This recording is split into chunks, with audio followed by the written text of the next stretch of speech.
अस्सलाम वालेकुम फ्रेंड्स, आज आपके साथ लेके आई हूँ बहुत ही मज़ेदार सी क्रिस्पी फ्राइड ड्रम स्टिक की रेसिपी। तो आपने इंस्टेंटली इसको बना लेना है घर के मसालों के साथ। तो कैसे बनेगी रेसिपी को आपने स्किप नहीं करना। तो चलते हैं फ्रेंड रेसिपी की जानिब।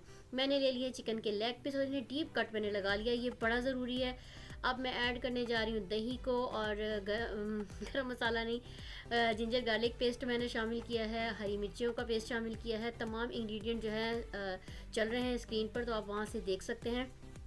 तो और नमक और मिर्च को अपने हिसाब से भी आप एडजस्ट कर सकते हैं।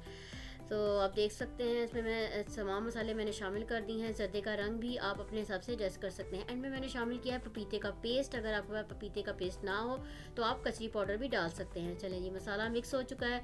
अब हम इसमें शामिल करेंगे चिकन के लेग पीस। अच्छे से हम इसको लगाएंगे मसाला, और लगा के हमें कोई भी से मैरिनेट नहीं करना, हम फौरी फौरी इसको बना लेंगे।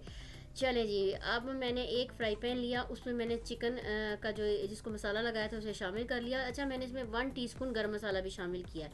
गरम मसाला शामिल करके मैं मिक्स कर रही हूँ। अब इसे मैं कवर करूँगी और 15 मिनट के लिए मैं इसे रख दूँगी। जैसा कि आप देख रहे हैं, इसमें जितना भी पानी था तो वो मैंने खुश्क कर लिया है। और अब इसको हम ठंडा करने के लिए रखेंगे। जब तक चिकन ठंडी हो रही है तो हम एक घोल सा बना लेते हैं। मैंने लिया है हाफ कप कॉर्नफ्लावर और हस्ब ज़रूरत मैंने इसमें पानी शामिल किया है। पानी शामिल करके इसको अच्छे से घोल लेंगे।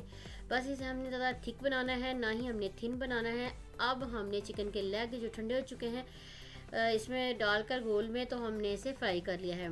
और आज हम जो है फुल रखेंगे और तेज़ आंच पर ही हम इसे पकाएंगे, क्योंकि चिकन तो वैसे ही पकी हुई है। तो चलें जी, चिकन हमारी के लेग पीस जो हैं तैयार हो गए हैं। रेसिपी बहुत ही ज़बरदस्त है, घर के इंग्रेडिएंट के साथ है।